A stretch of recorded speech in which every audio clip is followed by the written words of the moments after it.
Hey Browns fans, it's time to gear up for a pain-free 2022 NFL season for your Cleveland Browns with new friends of the show, Buckeye Law Group. If you've been injured in a car accident, a slip and fall, a work accident, or even if you've been buried into the ground by Myles Garrett or stiff-armed by Nick Chubb, you need to call Buckeye Law Group today at 1-800-411-PAIN. Their attorneys will fight for the money you deserve. Buckeye Law Group's attorneys have recovered over $1 billion for their clients throughout the entire country. So don't make the mistake of calling just any other attorney. Call attorneys you can trust, and best of all, they're Browns fans just like you. Call our friends from Buckeye Law Group at 1-800-411-PAIN. After 911, call 411. That's 1-800-411-PAIN. 1-800-411-7246. That's Buckeye Law Group, located at 1300 East 9th Street, Suite 1210 in Cleveland, Ohio. Buckeye Law Group, proud fans of the Cleveland Browns just like you. Hey guys, it's Kenny Mack, and I'm done with the Bills game. It's Dogs podcast time. Let's go Brownies. Woo, woo, woo, woo.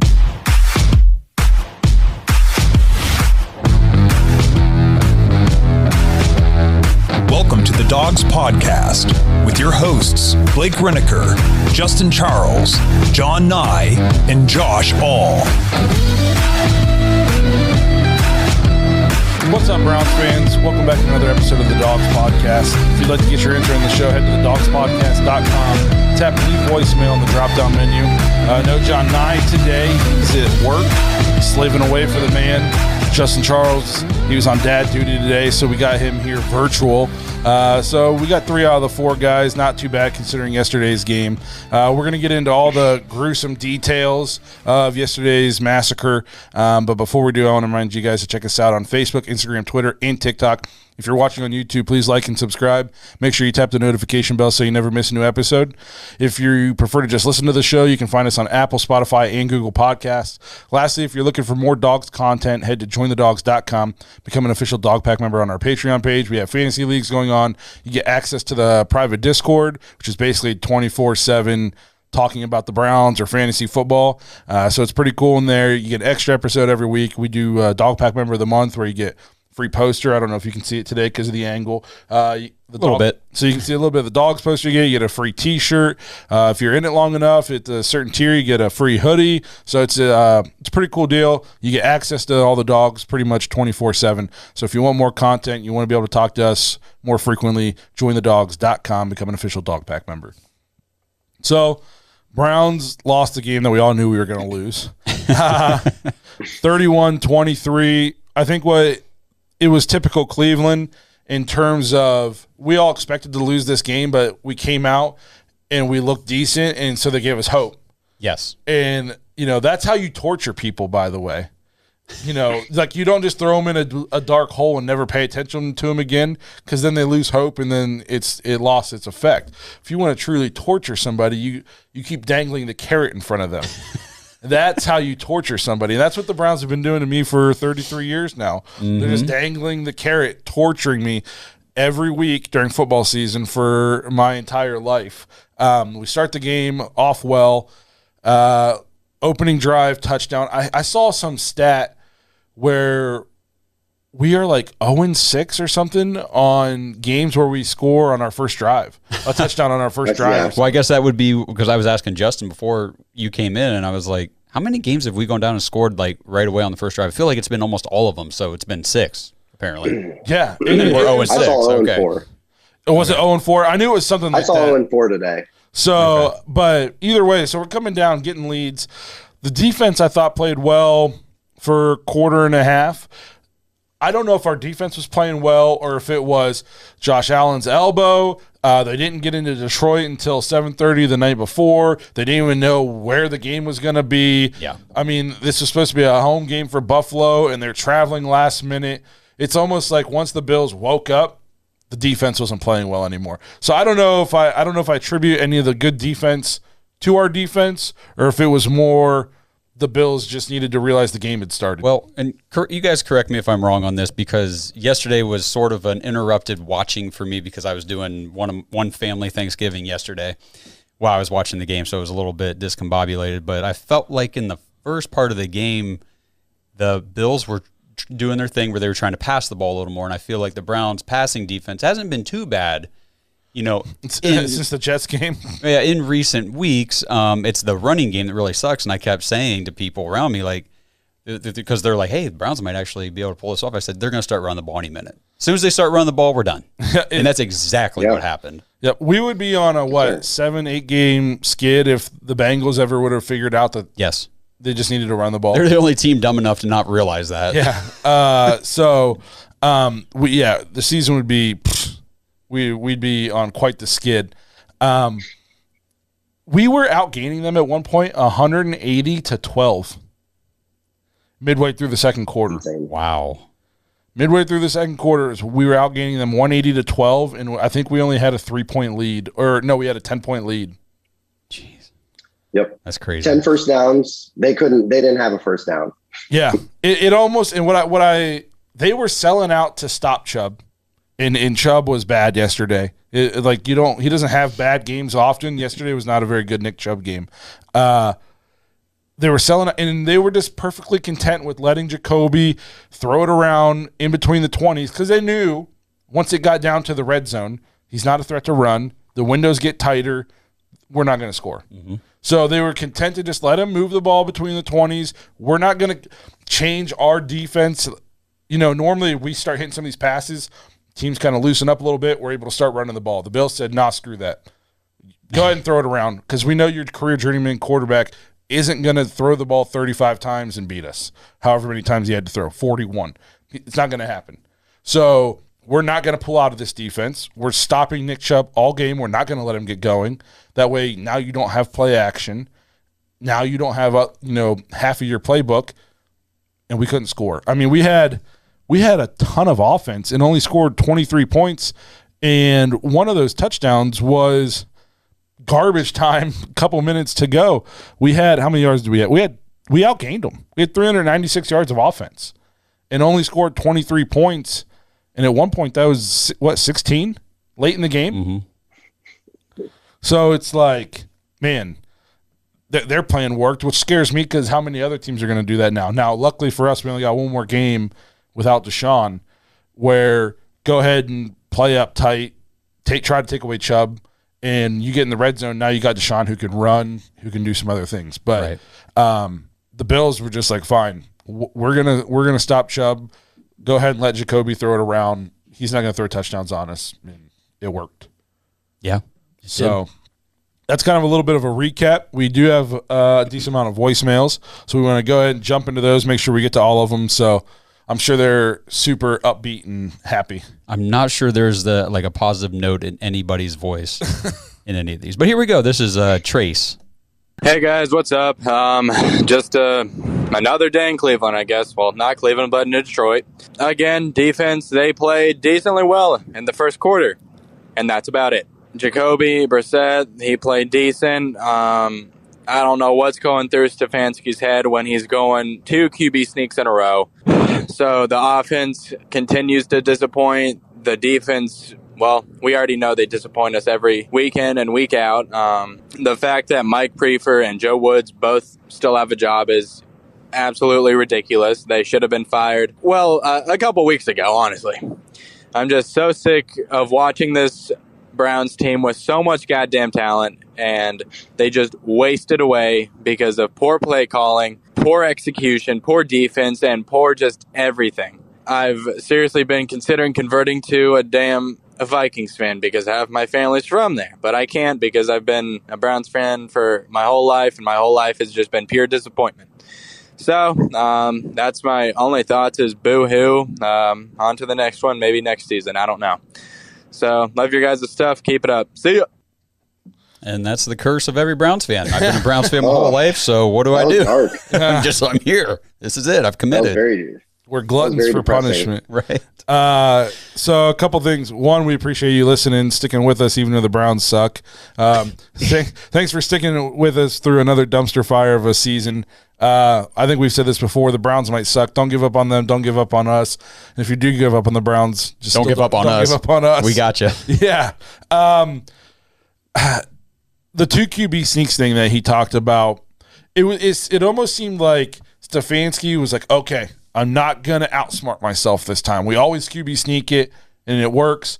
I'm going to do it. It didn't work the first time. He was like, screw it. I'm going to do it again. I'm not going to outsmart myself. And then it's like, well, hey, bro, do you remember that you have your third string center in? And he's been getting whooped ever since he came in. Oh, was it a huge difference when he came in?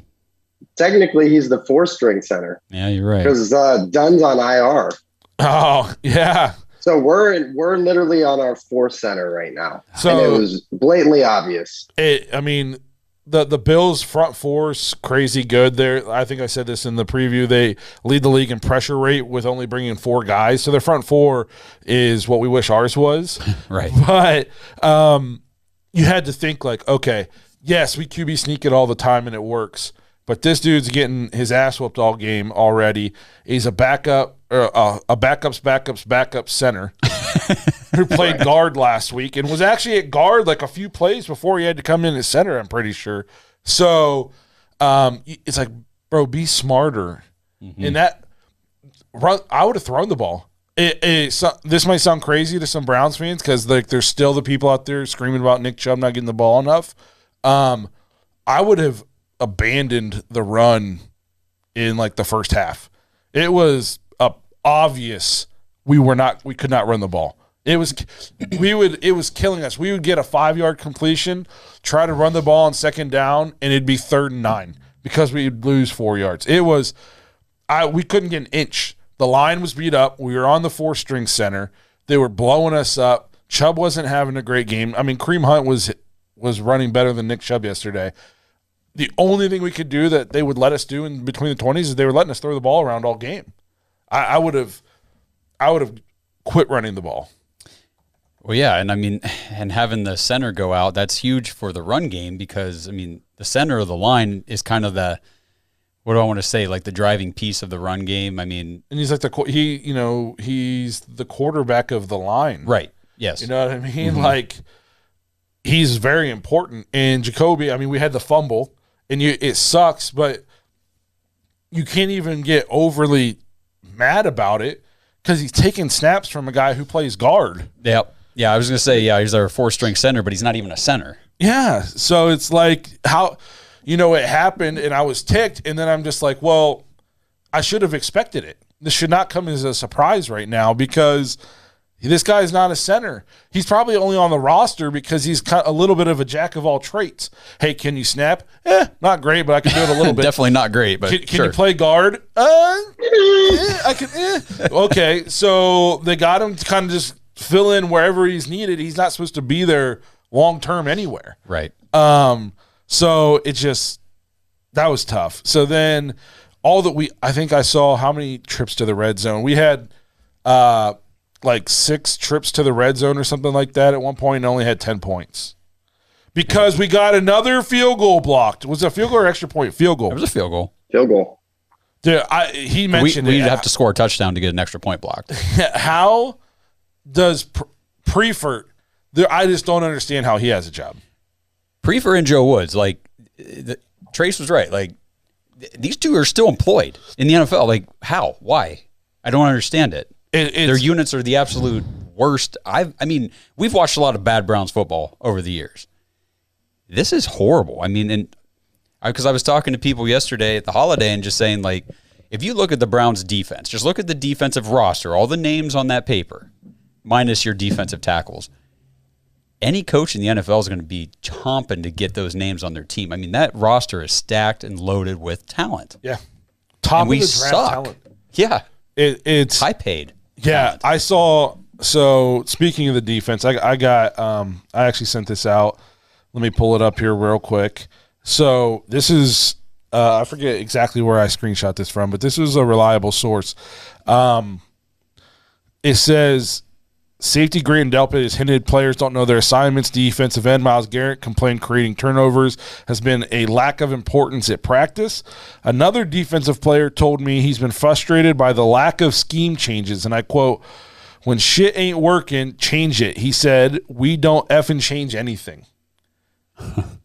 But that's the same stuff we've been saying now with this guy for 3 years. Yep. And it's becoming obvious that they're not trying. No, they're not trying at all. They're not trying.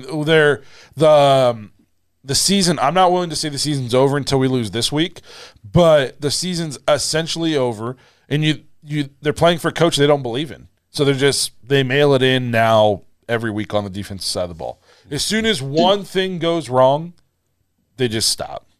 It's over with. Yeah, and I've been in some debates back and forth, in the last week or so about, shouldn't the players just, it's their job. They need to go out there and do the best that they can because what they're putting on tape isn't good for their resume. And then the other side of the argument, which I agree with, is why do they want to go out there and risk getting some serious injury for a team that isn't going to go anywhere, for a coach that's not doing anything to help them? Well, and here's the thing is, like, if they go out and they try really hard and they play just good enough, the Browns might be dumb enough to bring this guy back.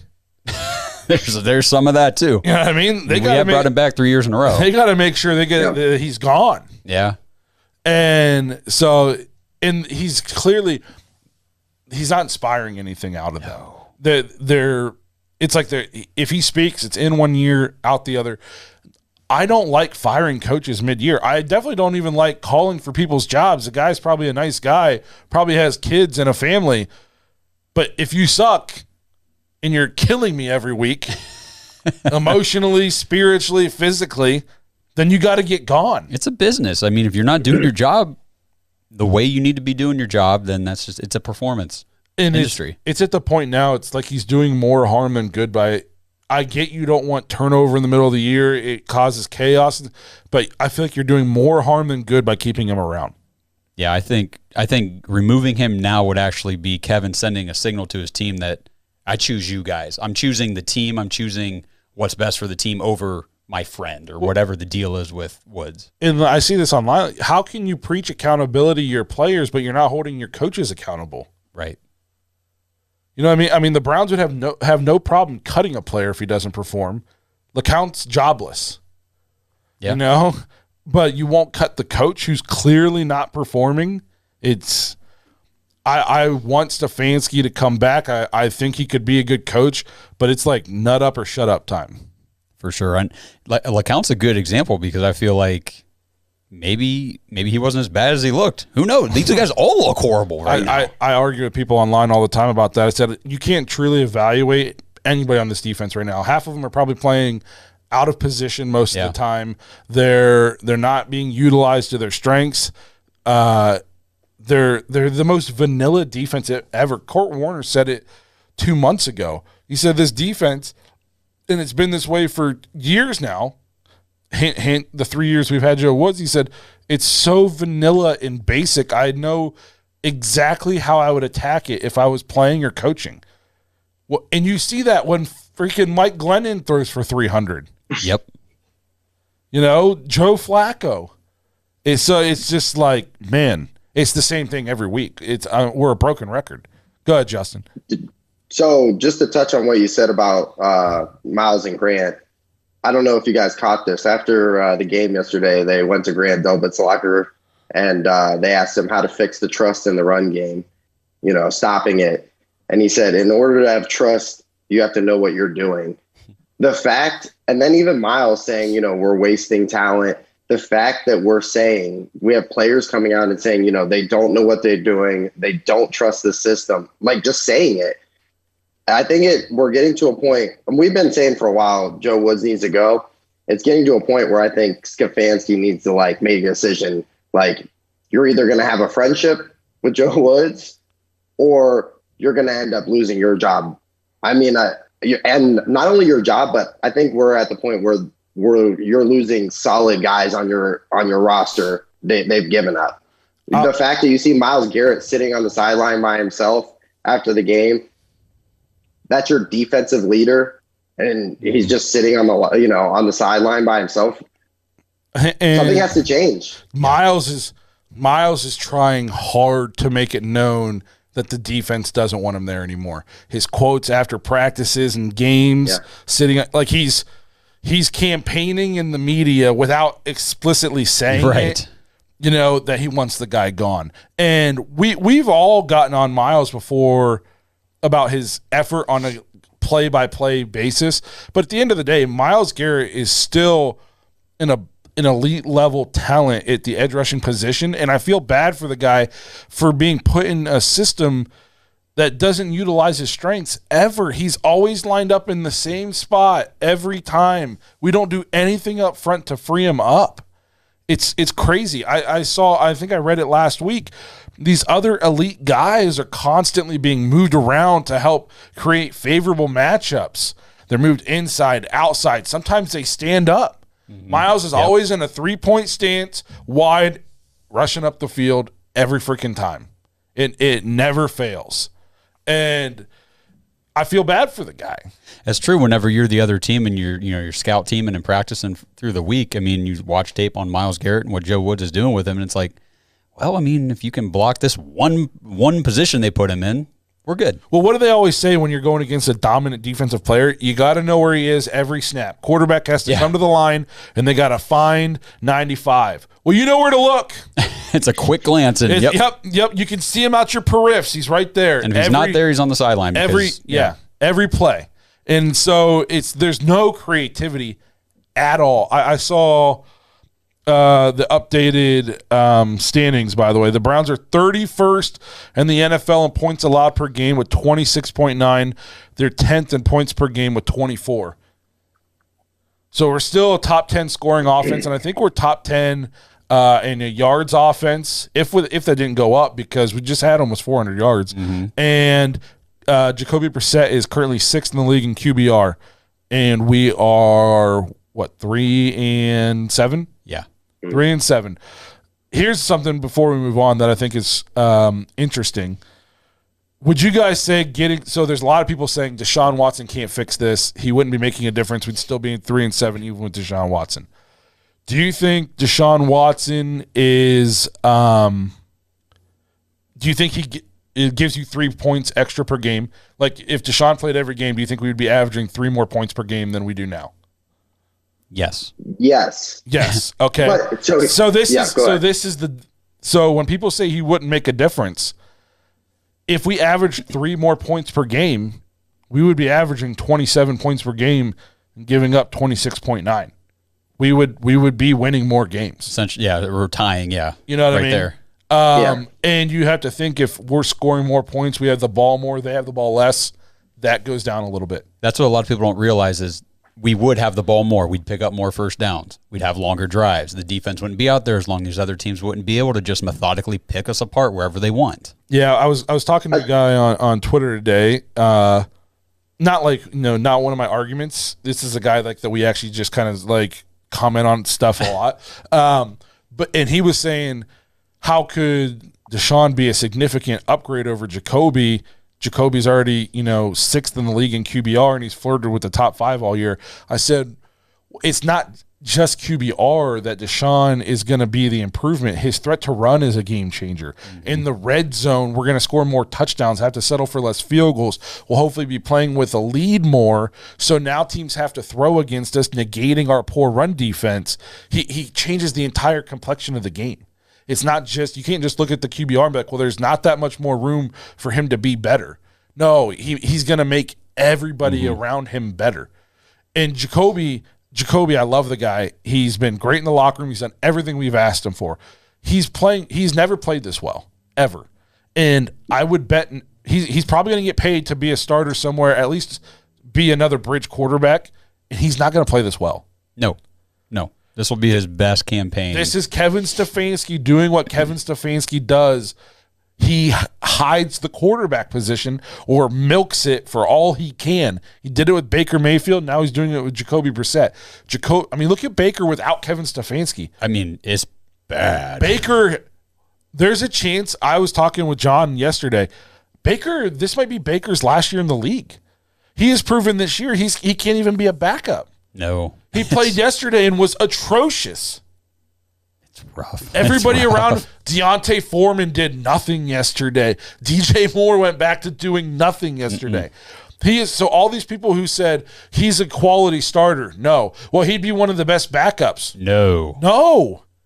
And Kevin Stefanski milked this guy's talent all the way to the playoffs. That's true, man. That's very true. You can only hide the guy for so long. Well, he's doing the same thing with Jacoby, and I think Jacoby's better than Baker. I think it's been proven right now. Mm-hmm. So, I mean, if Baker didn't have Stefanski in his career, he would have been out of the league. He wouldn't have had time to be a journeyman. He would just not be on a team. Right. So he's going to completely change the complexion of the entire offense. Yeah, well, and people that make that argument, like, is he going to be better than Brissett? A lot of those people are just box score looking. Like, look at the box score. Jacoby Brissett, 28 of 41 for 324 and 3 and no interceptions. That's a Deshaun Watson stat line. Yes. But that's a Deshaun Watson stat line going into the fourth quarter, not making it up in garbage time. Correct. There's a huge difference between how these guys get these stats. You know what I mean? And like I said, his threat to run is going to open up so much. Yeah. It's going to go ahead and go. First of all, if you want to stop Nick Chubb and just let Deshaun throw it around or whatever, go ahead, because Deshaun's going to be way more explosive in the passing game. He's going to be better in the screen game. I like Jacoby, but man, our screen game has gone way downhill. It's like the only thing Baker can do better than Jacoby is the screen game. So we're going to see in 2 weeks. I can't wait. But yes, Deshaun is going to be an immediate upgrade over Jacoby. And if you think he's worth 3 extra points per game, which I think you'd be insane to not think Deshaun Watson is worth 3 points per game. I guarantee you Vegas thinks he's worth at least 3 points per game. Okay, then we would have more wins than losses right now. Yep. So, and that's with the defense playing the exact same, special teams playing the exact same. We would be averaging more points than we give up. I think there's just frustrations, though. Like, as Browns fans, I think people look and they go, Jacoby Brissett has completely outplayed his expectations by a mile. If you would have told me this is what we were going to get with Jacoby Brissett, I would have said, you're crazy. Yep. I've watched this guy, and I was on the record. This is going to be rough, big time rough. I think that's where it is. And you hear a lot of people say, well, is he going to be able to play cornerback? Is he going to be able to play interior defensive line?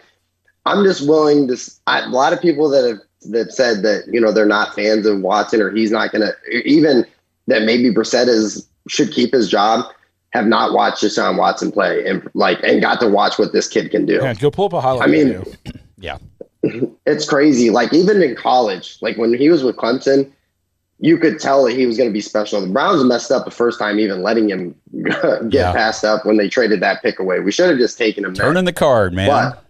But I like our chances too. When it's fourth quarter and you're like, oh man, this is where Jacoby throws an interception, or, you know, like, we can't trust the Browns as an organization to close a game out. This kid is a winner. This kid can bring home a close game. He can lead game-winning drives. Yeah. I have no doubt that it's going to improve. Now, is our defense still going to be absolute dog shit? Yes. Yes, they will. It's going to be harder than if they played up to their, you know, what we thought they're going to be. But can we win some games? And is this going to be a trial period? Yeah, but I mean, I think that it's very obvious we got to get rid of Joe Woods. We got to move forward. Yep. Make some phone calls. What's Mike Zimmer doing right now? Yeah, right. I was going to say Browns-Bills in a dome yesterday with Deshaun Watson would have been a shootout. Because Josh Allen with 197 yards and a touchdown would have never cut it against Deshaun Watson. No. I mean, it's just and Amari Cooper is open all the freaking time. Dude, his route running, even when he just runs a fade. Yeah. You know what I mean? Like, I'm like, oh my God. Listen up, Browns fans. DraftKings Sportsbook, an official sports betting partner of the NFL, is my go-to when betting on the NFL this holiday season. Right now, new customers can bet just $5 on any NFL team to win their game and get $150 in free bets if they do. Check this out. Right now, everyone can earn up to a 100% boost with DraftKings stepped-up same-game parlays. Go to the DraftKings Sportsbook app, place a same-game parlay, and combine multiple bets like which team will win, player props, point totals, and more. The more legs you add, the bigger the boost, the bigger your shot to win big. So download the DraftKings Sportsbook app right now. Use promo code TPPN. Place a $5 bet on any NFL team to win their game and get $150 in free bets if they do. Only at DraftKings Sportsbook with code TPPN. Minimum age and eligibility restrictions apply. See show notes for details. Happy holidays, everyone. Browns fans, time to talk holidays. Christmas is right around the corner, and what are you going to get for that special person in your life? I'll tell you what I've been doing for the last couple of years. I've been getting my dad, grandpa, father-in-law, uncles. Everybody gets a nice big package of Omaha steaks. Like me, you can achieve gifting greatness when you give the gift of perfectly aged, tender, and delicious Omaha steaks. The steak experts at Omaha Steaks have put together special curated gift packages to help take the guesswork out of gifting and make you the holiday hero. Go to omahasteaks.com and use code DAWGS, DAWGS at checkout, and get $30 off your order. Send an assortment of mouth-watering favorites guaranteed to impress, like the legendary Butcher's Cut Filet Mignon, air-chilled boneless chicken, ultra-juicy burgers, and even easy-to-prepare comfort meals that are ready in a flash. Omaha Steaks is ready to ship your order right away, so shop early, beat the shipping rush. Go to omahasteaks.com and use promo code DAWGS, DAWGS, at checkout. I'm telling you guys, personal experience, Omaha Steaks is a gift from the heart, a gift that will be remembered with every unforgettable bite, and a gift that, maybe you get to partake in too whenever your dad or grandpa or whoever fires up that grill and says, hey, how about we throw on some of these Omaha Steaks you got me for Christmas? Sounds like a win-win to me. Order with complete confidence today, knowing you're ordering the very best. Visit omahasteaks.com, use promo code DAWGS at checkout. Get that extra $30 off your order. Minimum order may be required. Merry Christmas, everybody. Happy holidays. Well, we got more? Oh, yeah, we've got more. I'm sorry. I had the scores pulled up here. Here's Phil. He's not too happy. Hey, guys, it's Phil. Well, it was pretty much the outcome I think we were expecting. They did kind of make it interesting at the end, but that was pretty much garbage time. One concerning thing I don't like to see is the offensive line kind of is played pretty bad for a second game in a row. I know we've had some injuries. Postic went down, but we don't have a lot of depth there. It's not looking like. So I think that's what affected Chubb not being able to run the ball. And they were the better team. I mean, they started out slow, but they flexed their muscles in the second half, and that was the game. Season's pretty much over. I think we said that last week. See what Deshaun Watson does in 2 weeks. Y'all take care. Well, thanks, Phil. Thanks for the upbeat. I would counter his argument by saying it doesn't seem like we have a lot of depth on the offensive line by saying we're on the fourth string center. We've just been dealt kind of a crap hand at that point. You know what I mean? Nick Harris goes down, Postic down, Dunn on IR. Now we're playing a guard at center. I mean, not too many people got four centers on their team. Mm-mm. You know what I mean? Now, last week was more concerning to me because we had more of an offense. You know what I mean? We weren't on our four-string center back then. And the Bills' front's crazy good. Von Miller, Ed Oliver, those guys. Just to go back real quick, one last note here about Jacoby Brissett was he was able to handle some of those horrible snaps and still make a play and get a throw off and do what he needed to do, which a lot of times a botched snap, like he was getting a bunch there for a while, that'll throw a guy right off. I'll tell you one thing that I'm impressed with Jacoby yesterday is poorly as the offensive line played, he was only sacked one time. Yeah. He got rid of the ball quick. Yep. And he moved around well, navigated the pocket well, only took one sack. Nick Chubb, obviously the poor offensive line play, and they were keying on Nick Chubb hard. But he just didn't play a good game.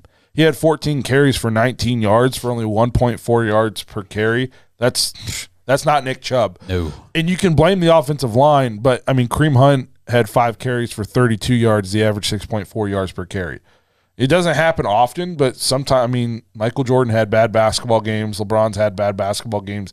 Sometimes people just have bad games. Nick Chubb just didn't play a great game. Right.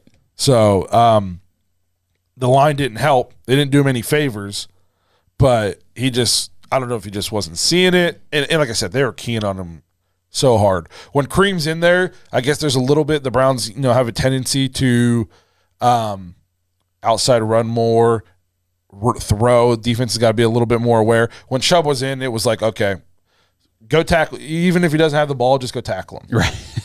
We're not letting this guy get any yards, and they almost didn't let us get any yards. So I don't think the season's over yet. Is it over? Probably. Yeah, it's over, bro. There's a 99.99% chance it's over. But I'm not going to say it's over until we lose this week to the Bucks. Because in theory, until we lose to the Bucks. Because in theory, if we beat the Bucks and then win out, that'll still put us at 10 wins. Yeah, I know. I saw a thing. It was Sports Center or whatever last night, and they still had the in the hunt. Up. There was the orange helmet, and I'm like, okay. I mean, whatever.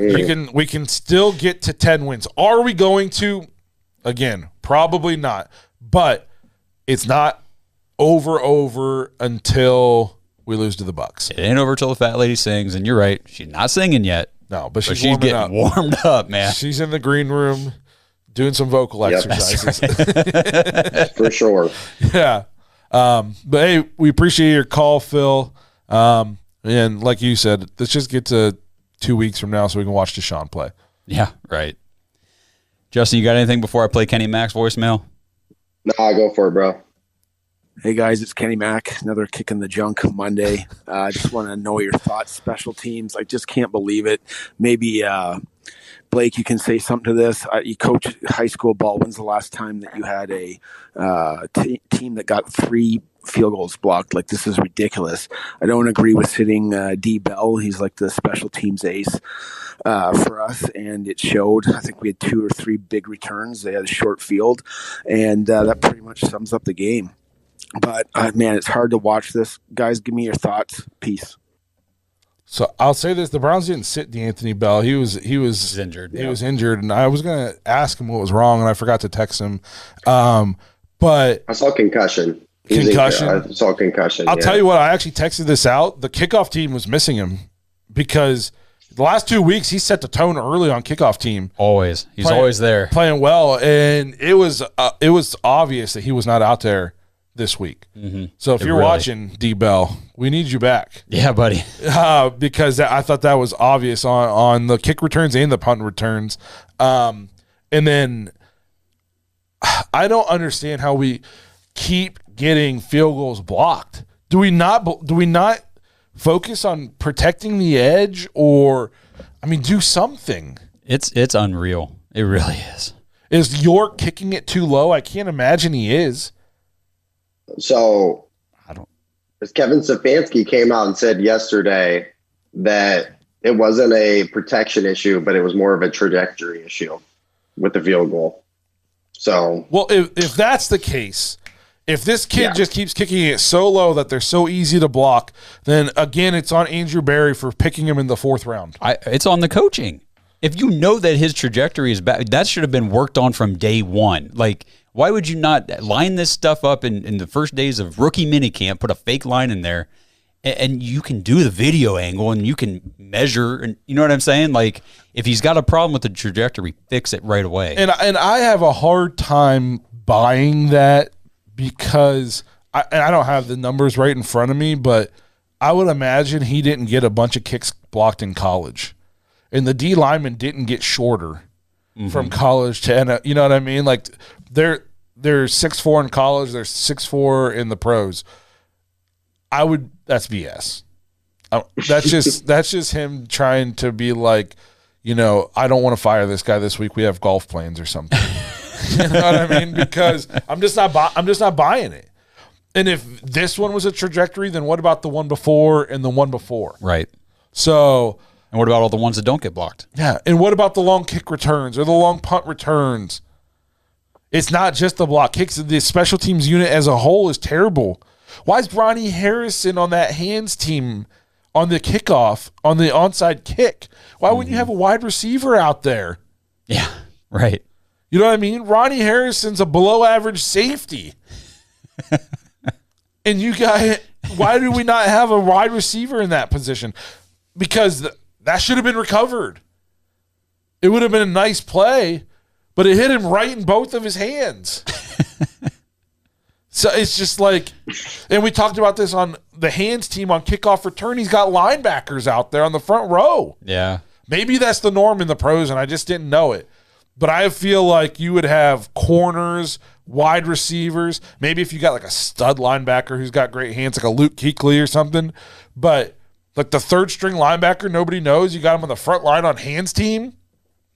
And you're not blocking anybody on hands team. You're just getting the ball. And he looks lost. You know what I mean? So it's just I don't understand what we're doing on special teams at all. Question, what's the bigger disappointment? Like, what unit is worse in your opinion, special teams or defense? Oh, defense. Oh, it's not even close. I don't think you can say it's not even close. I will say defense that was a because top 5 defense coming into this year. Top 5. Everybody pinned us as we're going to be a very, very good. We're going to pick up right where we left off last year. We're going to shut some guys down. But are they worse? Been any of that. Is the defensive unit worse at playing defense than the special teams unit is at playing special teams? I guess what I was looking at was look at like Justin was saying, look at the defensive roster and look what the defensive output has been. That's atrocious. Now it'd be like if we signed Justin Tucker and Cordero Patterson to our special teams units and we were still getting this, and stuff like that. It's like, okay, pretty bad. And it's crazy because we used to have great special teams, like the time of Cribbs and Phil Dawson and what was his name? Chris Gardocki was our punter. The long time ago, dog. Yeah, you know what I mean? Like we used to have great special teams, and now it's awful. It's so freaking frustrating. The fact that I'm recalling Chris Gardocki. That's a name I haven't heard in a long time, man. You know what I mean? So it's just like, didn't we have Andy Lee at one point? Yeah. I mean, we had good special teams. We were a great special teams. It was like all we could do. Not anymore. Damn. Yeah, I mean, the highlight used to be the other team scoring so we could watch Josh Cribbs run it back. And sucks. He just had his record broken. Yeah. Good for Cordero Patterson, though. Mm-hmm. But, yeah, I don't know. So, we'll see. Yep. All right, we got 2 voicemails here from Brown Tiger. We'll play the first one here, and then we'll play the last one in a little bit. Hey, guys, this is your favorite fan, the Brown Tiger. And guess what? We lost another one to the Bills. But, hey, it don't look like we lost that bad, does it? No, it doesn't, because we only lost 31-23.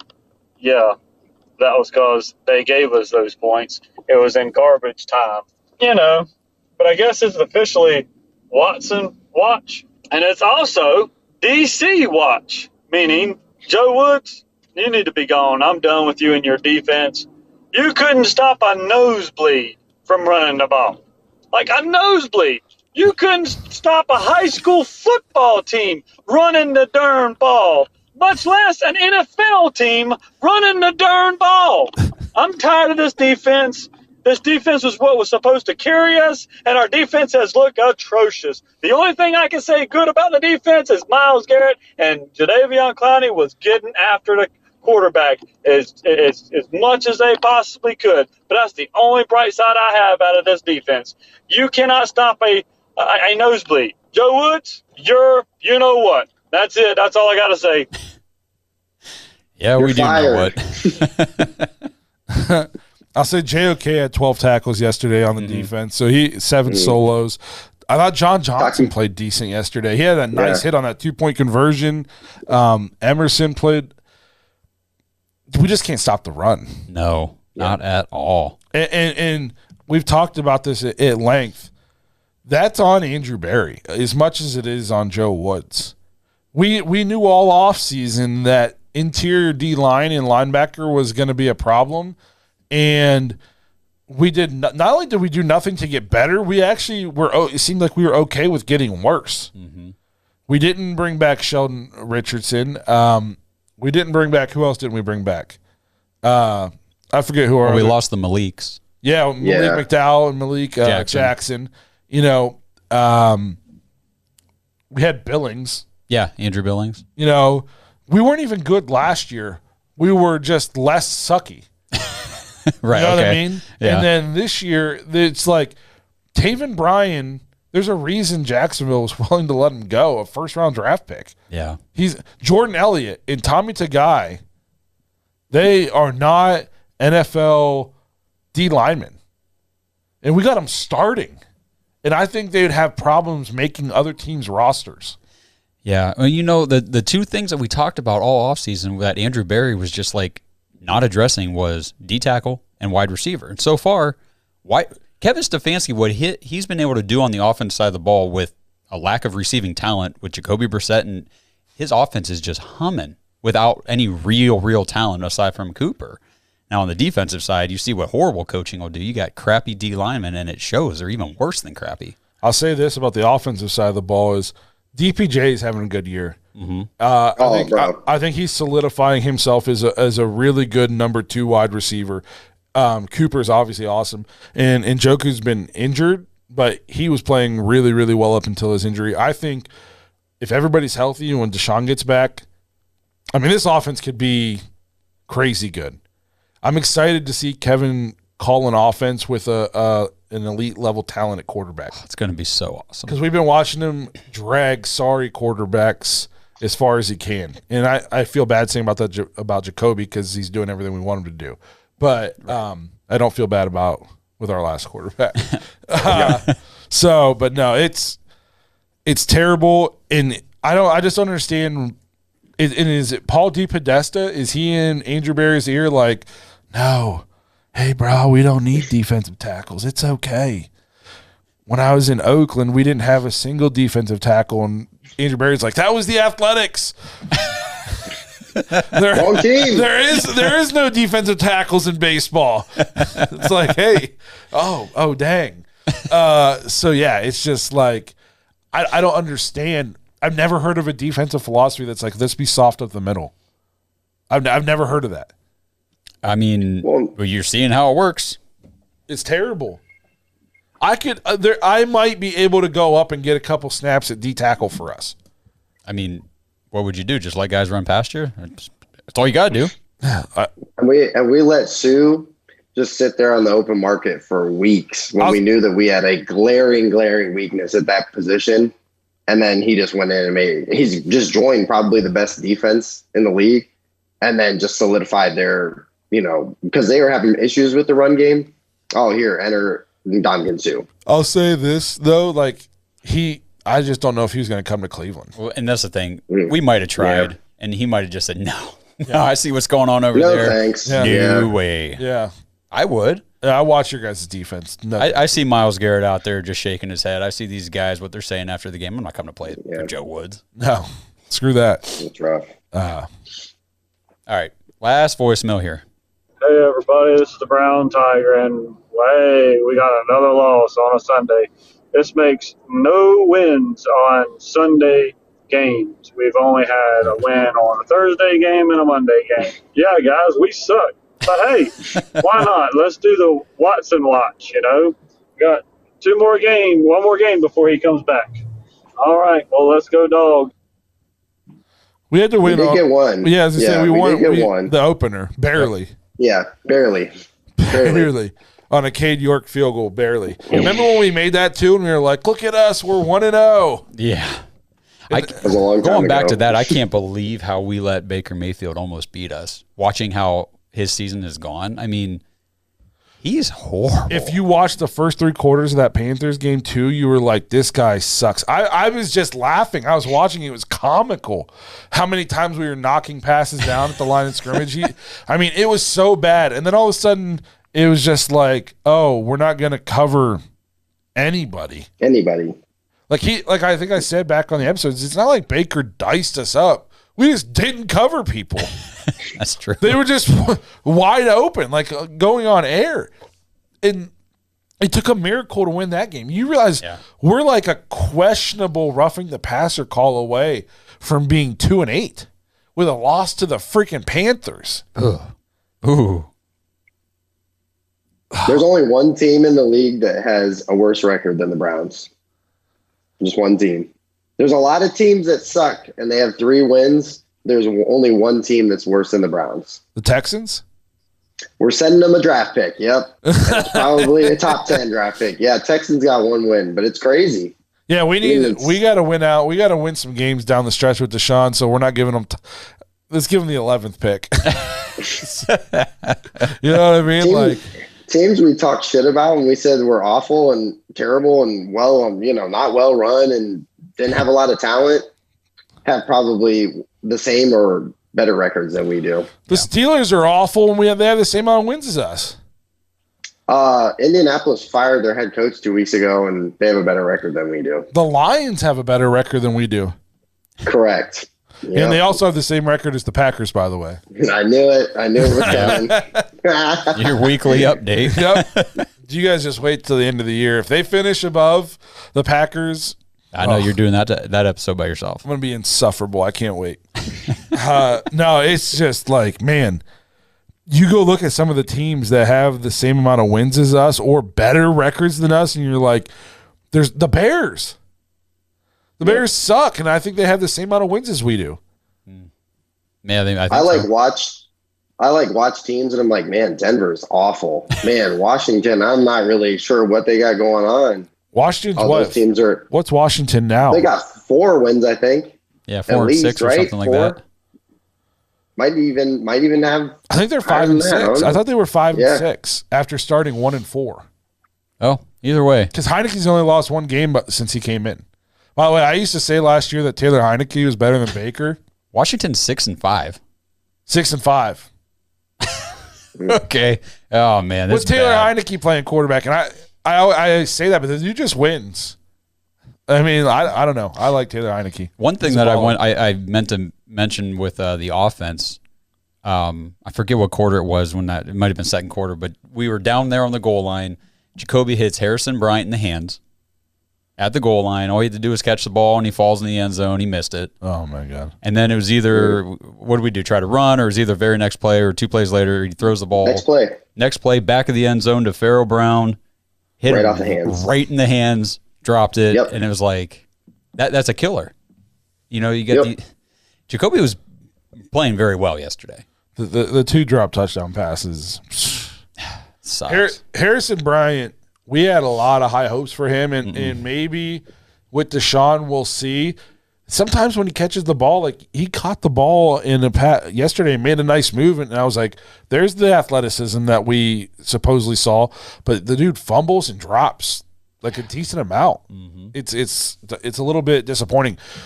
Tight end too. We talked about this in the offseason was a need. I said, what happens if Njoku goes down?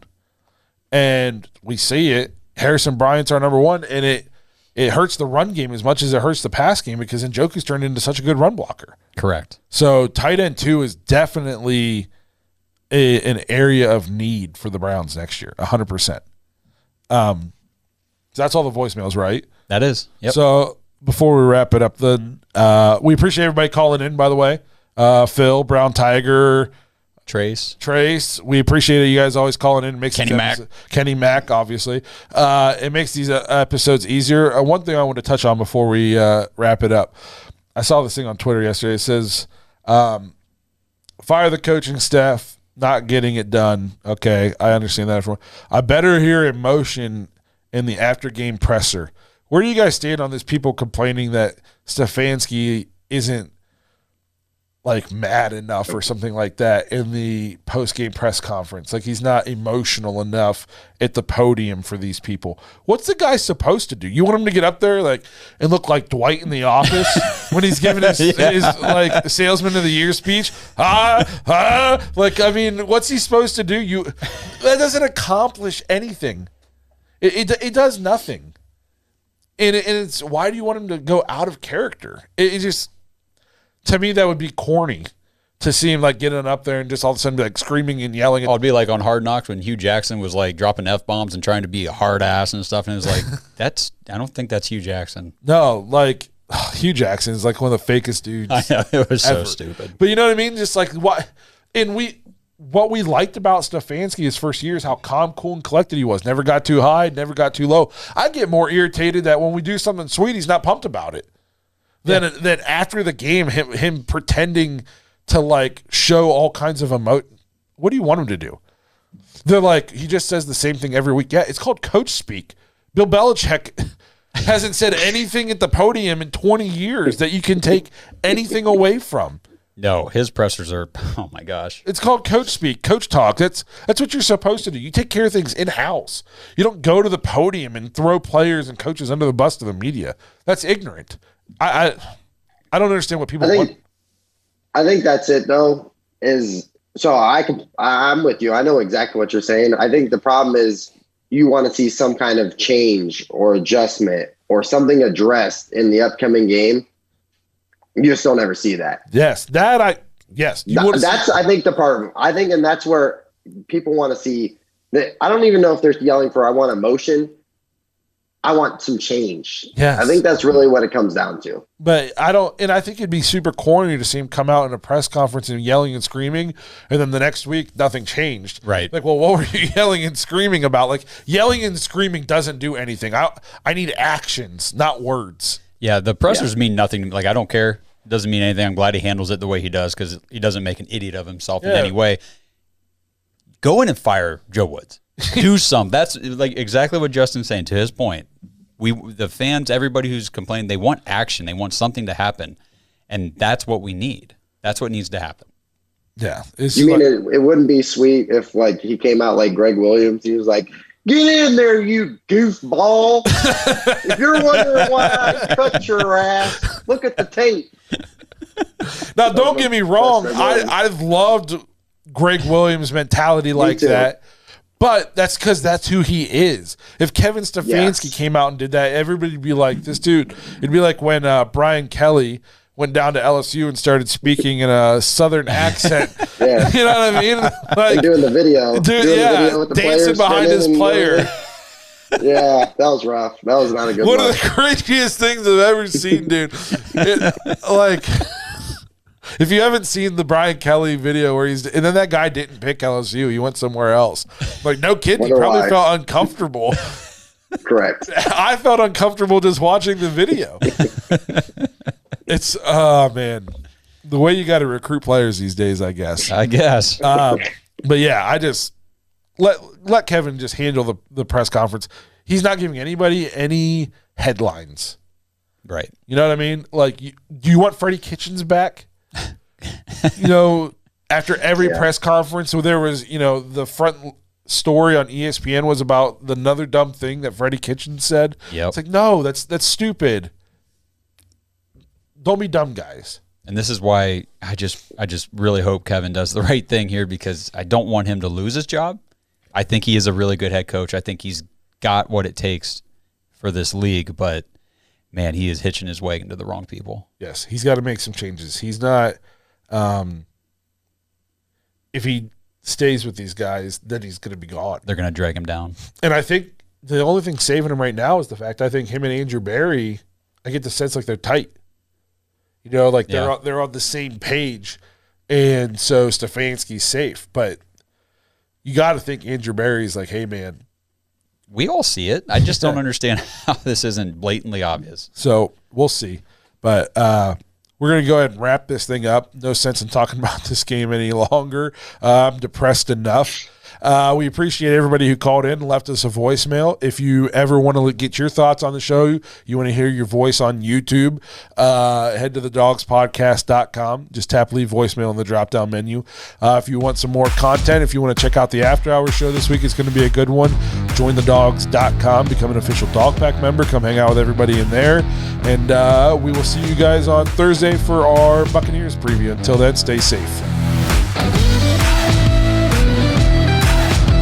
Thanks for listening to another episode of the Dogs Podcast. Make sure you subscribe on YouTube and follow us on Twitter at The Dogs Podcast. Get your thoughts on the show at thedogspodcast.com.